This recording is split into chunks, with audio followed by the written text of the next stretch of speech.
Views welcome to TJMS Tamil channel. ரொம்பவே சுவாரஸ்யமாக போயிட்டுருக்க மகாநதி தொடரோட அப்கமிங் எபிசோடில் நமக்கு இருக்க ஒரே மோட்டிவ் பார்த்திங்கன்னா எப்படியாவது விஜய் வந்து வெளியில் கொண்டு வரணும். ஏன்னா விஜய் இந்த நிலைமைக்கு இருக்கிறதுக்கு காரணம் வந்து நம்ம தான் அப்படின்னு சொல்லிட்டு காவேரி வந்து நினச்சிட்டு இருக்காங்க. அதனால் வந்து வெண்ணிலா கிட்ட போயிட்டு விஜய் வந்து நான் உனக்காக விட்டு கொடுக்குறேன், அவரை எப்படியாவது வெளியில் கொண்டு வந்துடு அப்படின்னு சொல்லிட்டு வந்து சொல்கிறாங்க.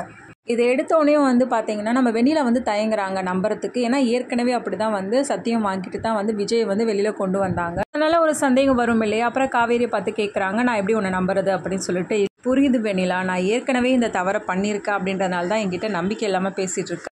என் வயிற்றில் வளர குழந்தை மேலே சத்தியமாக சொல்கிறேன், நீ மட்டும் விஜயை வெளியில் கொண்டு வந்துட்ட அப்படின்னா நான் உங்கள் வாழ்க்கையை விட்டு விலகி போயிடுறேன் அப்படின்ற மாதிரி வந்து சத்தியம் பண்ணுறாங்க. இதை கேட்டு ஒன்றுமே புரியல வெண்ணிலாவுக்கு.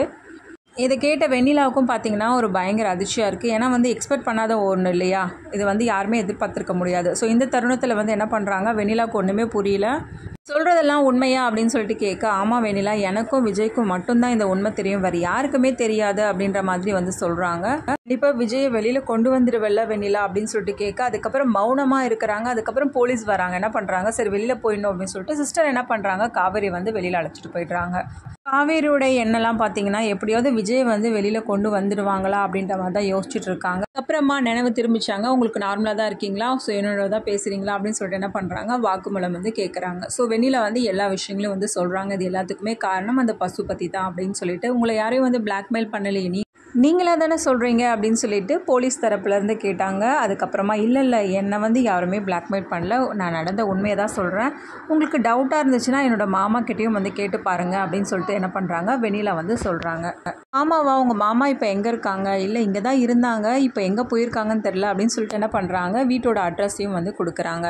பக்கம் அந்த நம்பிராஜனை வந்து தேடி போயிருக்காரு குமரன். அதாவது நம்பிராஜன் கிட்ட எப்படியாவது வந்து கெஞ்சி கூத்தாடி விஜயை வந்து வெளியில் கொண்டு வரணும், உண்மையை வந்து வர வைக்கணும் அப்படின்றதுக்காக தான் வந்து குமரன் போயிருக்காரு.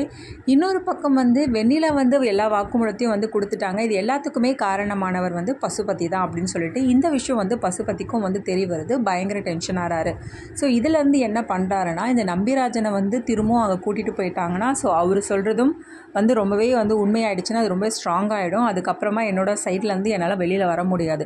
ஸோ அவரை வந்து நம்ம வந்து தடுத்து நிறுத்தணும், எப்படியாவது வந்து இந்த கேஸை வந்து நம்ம ஒன்றுமே இல்லாமல் பண்ணணும் அப்படின்னு சொல்லிட்டு யோசித்து அவங்க அடியாட்கள்லாம் வச்சு அந்த நபரை வந்து கூட்டிகிட்டு வர சொல்கிறாங்க. இந்த பக்கம் குமரனுடைய நிலைமையை புரிஞ்சுக்கிட்டு நம்பிராஜன் வந்து குமரன் கூட வந்து கிளம்பி வராரு. சரி ஓகே, நல்ல தம்பியை வந்து நம்ம மாட்ட விடக்கூடாது, எப்படியாவது வந்து காப்பாற்றிடணும் அப்படின்னு சொல்லிட்டு, என்ன தான் வந்து நம்ம குடும்பத்தை வந்து மிரட்டி வச்சாலும் ஸோ உண்மை தானே ஜெயிக்கும். ஸோ அதுக்கேற்ற மாதிரி என்ன பண்ணுறாரு, குமரனோட வராரு. இந்த தருணத்தில் பசுபதி ஆட்கள் வந்து அவங்க 2 பேரையும் வந்து தாக்குறாங்க. அதுக்கப்புறம் போலீஸ் வராங்க. அதுக்கப்புறம் அவங்க போலீஸ் வந்து அவங்க 2 பேரையும் வந்து அவங்க கிட்ட இருந்து காப்பாற்றுறாங்க. அதுக்கப்புறமா என்ன விஷயம் வந்து நடந்துச்சோ அது எல்லாத்தையும் வந்து கோர்ட்டில் வந்து சொல்கிறாங்க. இதன் மூலயமா வந்து விஜய் வந்து விடுவிக்கப்படுறாரு. இதனால் காவேரி வந்து பயங்கர சந்தோஷப்படுறாங்க இந்த விஷயத்தை கேள்விப்பட்டதும். அவரோட வாழ்க்கையில் வந்ததுக்கப்புறமா தான் நிறைய பிரச்சனைகளை வந்து அவர் சந்திச்சிருக்காரு. அதனால் அவர் வாழ்க்கையை விட்டு நம்ம விலகி போகிறது தான் நல்லது அப்படின்னு சொல்லிட்டு வெண்ணிலாவுக்கு விட்டு கொடுத்துட்டு அங்கேருந்து வந்து என்ன பண்ணுறாங்க, பேகை தூக்கிட்டு கிளம்பிடுறாங்க, யாருக்குமே தெரியாமல். காவேரி பார்க்குறதுக்கு காவேரி வரலையே அப்படின்னு சொல்லிட்டு ரொம்ப நேரமாக வந்து யோசிச்சுட்டு இருக்காரு. காவேரி பற்றியும் வந்து கேட்குறாங்க. இந்த தருணத்தில் வெண்ணிலா பார்த்திங்கன்னா உண்மையை வந்து போட்டு உடைக்கிறாங்க. இதை கேட்டு பயங்கரமாக அதிர்ச்சியாகிறது மட்டும் இல்லாமல் வெண்ணிலாவை பயங்கரமாக திட்டவும் ஆரம்பிக்கிறாரு. இப்போவும் நீ சுயநலமாக தான் யோசிச்சிருக்கல்ல வெண்ணிலா அப்படின்ற மாதிரி வந்து கேள்வி கேட்குறாரு. சமயத்தில் காவேரி வந்து கர்ப்பமாக இருக்காங்க அப்படின்ற விஷயம் பார்த்திங்கன்னா எல்லாருக்கும் வந்து தெரிய வருது. கேட்டதும் எல்லாருக்குமே ஒரு பயங்கர ஷாக்கிங்கான ஒரு நியூஸாக இருக்குது. அப்புறமா காவேரி வந்து கிளம்பி போயிருக்காங்க. ஸோ விஜய் வந்து வெண்ணிலாவோட போயிட்டு காவேரி வந்து கூட்டிகிட்டு வராங்களா, என்ன நடக்க போகுது, இது எல்லாமே தெரிஞ்சுக்கலாம். அதுக்கு மறக்காம நம்மளோட சேனலை வந்து சப்ஸ்கிரைப் பண்ணிக்கோங்க. கூடவே இருக்க அந்த பெல் ஐக்கனும் கிளிக் பண்ணிவிடுங்க. அப்போ தான் நான் போகிற அடுத்தடுத்த வீடியோஸ் உங்களுக்கு நோட்டிஃபிகேஷனில் வரும். ஓகே வியூஸ், தேங்க்ஸ் ஃபார் வாட்சிங் திஸ் வீடியோ.